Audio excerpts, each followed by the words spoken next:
15 अगस्त 2022 पूरा देश आजादी का महोत्सव मना रहा था। रेड फोर्ट से पीएम नरेंद्र मोदी जी नारी शक्ति, महिलाओं के सम्मान और जेंडर जस्टिस पर एक पावरफुल स्पीच दे रहे थे। लेकिन उसी वक्त गुजरात के गोधरा सब जेल के भारी दरवाजे खुलते हैं। बाहर आते हैं 11 ऐसे कन्विक्टेड क्रिमिनल्स जिन्होंने एक 21 साल की प्रेग्नेंट महिला के साथ ब्रूटल गैंगरेप किया था और उसकी 3 साल की बेटी समेत परिवार के 7 लोगों को बेरहमी से हत्या कर दिया था। जेल के बाहर लिटरली उनका स्वागत होता है। उन्हें गुलाब के हार पहनाए जाते हैं, उन्हें मिठाइयाँ खिलाई जाती हैं, उनके पांव छुए जाते हैं। बिल्किस बानो के रेपिस्ट और उनके परिवार के कातिलों को हीरो की तरह रिसीव किया गया था। तब देश के सामने एक बहुत बड़ा सवाल खड़ा हुआ, कानून यानी रूल ऑफ लॉ काफी है या पावर और पॉलिटिक्स आगे निकल चुकी है। 8 जनवरी 2024 को सुप्रीम कोर्ट ऑफ इंडिया ने एक ऐसा हिस्टोरिक वर्डिक्ट दिया जिसने पूरे देश के लीगल सिस्टम की बुनियाद को हिलाकर रख दिया। जस्टिस वीबी नागरत्ना और जस्टिस उज्जवल भुवन की बेंच ने गुजरात गवर्नमेंट के इस रिमेशन ऑर्डर को फ्रॉड ऑन द कॉन्स्टिट्यूशन बोलते हुए सारे 11 कन्विक्ट्स को वापस जेल भेज दिया। लेकिन ये 8 जनवरी 2024 की जीत बस एक दिन में नहीं आई। इस एक महिला ने 22 साल तक system, political bias, corrupt police officers, compromised doctors और कांस्टेंट डेथ थ्रेट्स के खिलाफ अकेले लड़ाई लड़ी है। आज के इस वीडियो में हम बिल्किस बानो केस के पूरे ट्रुथ को डिकोड करेंगे। वीडियो को एंड तक जरूर देखना क्योंकि ये सिर्फ एक रेप केस नहीं, ये इंडिया की democracy, rule of law, justice system का एक सबसे बड़ा लिटमस टेस्ट है। इस कहानी को समझने के लिए हमें पीछे जाना होगा। 27 फरवरी 2002 को गोधरा रेलवे स्टेशन पर साबरमती एक्सप्रेस के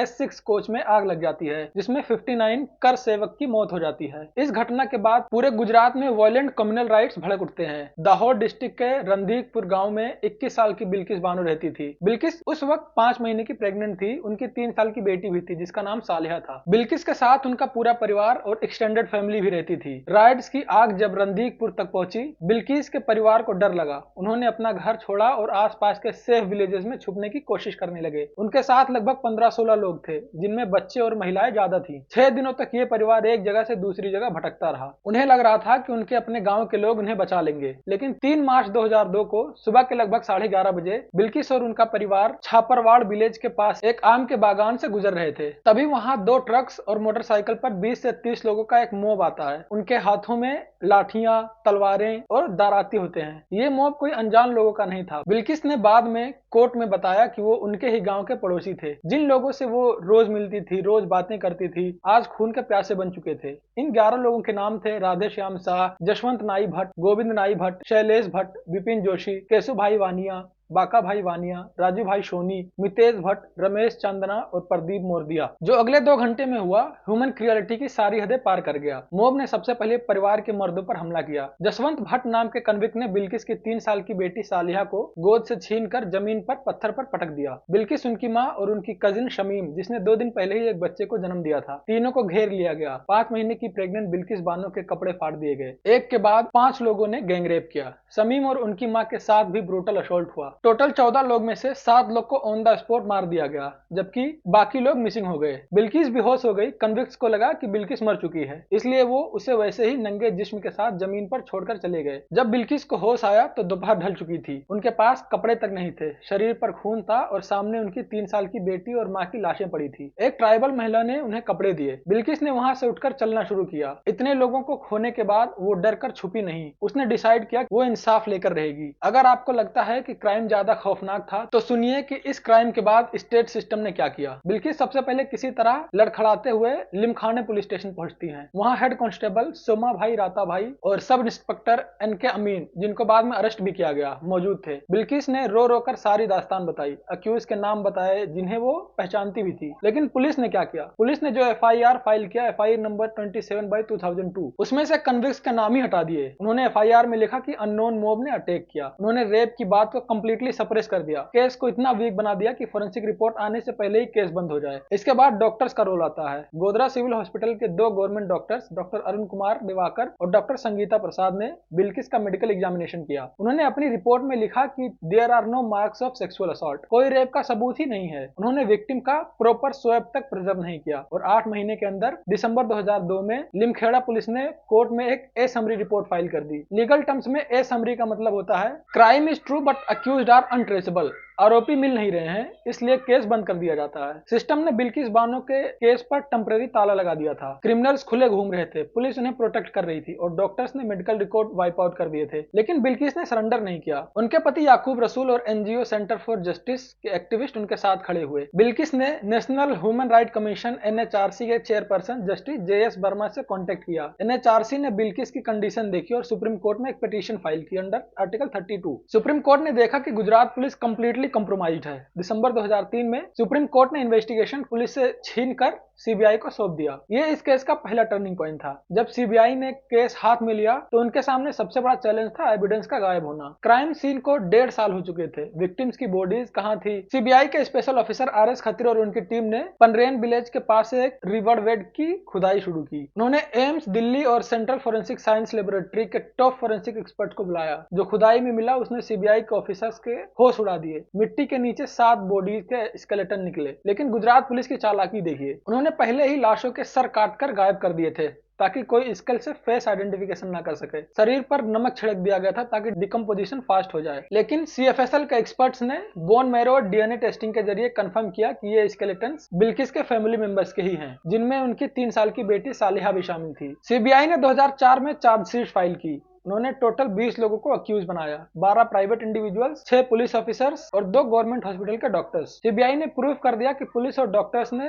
इंटेंशनली एविडेंस टेम्पर किया था। चार्जशीट फाइल होने के बाद बिल्किस सेफ नहीं थी। उन्हें और उनके विटनेसेस को कंटिन्यूअस डेथ थ्रेट्स मिल रहे थे। लोकल कोर्ट में माहौल ऐसा था कि फेयर ट्रायल नामुमकिन लग रहा था। बिल्किस की लॉयर एडवोकेट शोभा गुप्ता ने सुप्रीम कोर्ट में एक एप्लीकेशन डाली, ट्रायल को गुजरात से बाहर ट्रांसफर किया जाए। अगस्त 2004 में सुप्रीम कोर्ट ऑफ इंडिया ने हिस्टोरिक डिसीजन दिया। केस को गुजरात से महाराष्ट्र शिफ्ट कर दिया गया। इंडिया की जुडिशियल हिस्ट्री में यह पहला ऐसा कम्युनल राइट केस था जिसको फेयर ट्रायल के लिए एक स्टेट से दूसरे स्टेट में शिफ्ट करना पड़ा। मुंबई की स्पेशल सीबीआई कोर्ट में जज यूडी साल्वी ने केस की हियरिंग शुरू की। 4 साल तक चले रिगरस ट्रायल के बाद 21 जनवरी 2008 को जज यूडी साल्वी ने लैंडमार्क जजमेंट दिया। 11 अक्यूज्ड को आईपीसी के सेक्शन 302 यानी मर्डर, 376 2G गैंगरेप और 149 अनलॉफुल असेंबली के अंडर आजीवन कारावास की सजा सुनाई। 5 पुलिस ऑफिसर्स और 2 डॉक्टर्स को भी एविडेंस टेम्परिंग और ड्यूटी न निभाने के लिए गिल्टी ठहराया। 2017 में बॉम्बे हाई कोर्ट ने इस कन्विक्शन को अपहोल्ड किया। 2019 में सुप्रीम कोर्ट ने गुजरात गवर्नमेंट पर 50 लाख का फाइन और बिल्किस बानो को एक गवर्नमेंट जॉब और अकोमोडेशन देने का ऑर्डर दिया। जस्टिस पूरी हो चुकी थी, ऐसा हम सबको लग रहा था। अब आते हैं कहानी के सबसे डेंजरस लीगल मैनिपुलेशन पर, the remission scandal of 2022।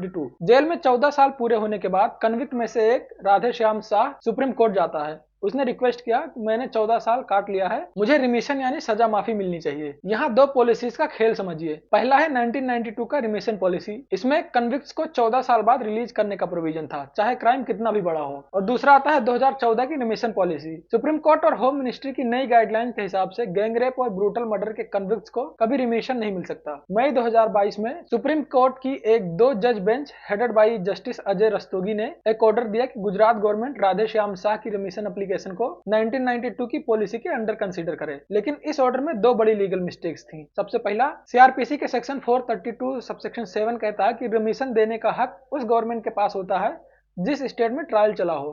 Trial Mumbai में हुआ था, इसलिए डिसीजन लेने का हक सिर्फ महाराष्ट्र गवर्नमेंट का था, गुजरात का नहीं। दूसरा वायलेशन था सीआरपीसी का सेक्शन 432 का सबसेक्शन 2, जिसके मुताबिक रिमिशन देने से पहले उस जज का ओपिनियन लेना जरूरी है जिसने सजा सुनाई थी। मुंबई के स्पेशल सीबीआई जज यूडी साल्वी ने गुजरात गवर्नमेंट को रिटर्न ऑब्जेक्शन भेजा। इन क्रिमिनल्स ने हीनियस क्राइम किया है, इन्हें छोड़ना समाज के लिए खतरनाक होगा। लेकिन गुजरात गवर्नमेंट ने स्पेशल जज के ओपिनियन को डस्टबिन में डाल दिया। गुजरात गवर्नमेंट ने जेल एडवाइजरी कमेटी बनाई जिसमें लोकल एमएलएस भी शामिल थे। कमेटी ने अनोनिमसली 11 कन्विक्ट्स को रिलीज करने की recommendation they the. And on 15 November 2022 all 11 gang rapist and murderers walked out freely. 15 अगस्त 2022 के बाद पूरे देश में गुस्से की लहर दौड़ गई। बिल्किस बानो ने एक स्टेटमेंट दिया, जब मैंने सुना कि मेरे रेपिस्ट को आजाद कर दिया गया है तो मेरे पास शब्द नहीं थे, मेरा शरीर सुन्न हो गया था। क्या किसी महिला के इंसाफ का यही अंत होता है? इस बार बिल्किस अकेले नहीं थी। टीएमसी की एमपी महिला मोइत्रा, पॉलिटिशियन सुभाषिनी अली, एक्टिविस्ट रूपरेखा वर्मा और सीनियर एडवोकेट शोभा गुप्ता के साथ बिल्किस बानो खुद सुप्रीम कोर्ट पहुंची। केस की हियरिंग शुरू हुई। आगे चलकर जस्टिस बीवी नागरत्ना और जस्टिस उज्जवल भुवन की डिवीजन बेंच के सामने 8 जनवरी 2024 को जस्टिस बीवी नागरत्ना ने कोर्ट रूम में 251 पेजेस का जजमेंट पढ़ना शुरू किया। कोर्ट ने गुजरात गवर्नमेंट और कन्विक्ट्स की धज्जियां उड़ा दी। कोर्ट ने जो कहा उसे ध्यान से सुनिए। सुप्रीम कोर्ट ने कहा कि गुजरात गवर्नमेंट के पास रिमिशन ऑर्डर पास करने का पावर था ही नहीं।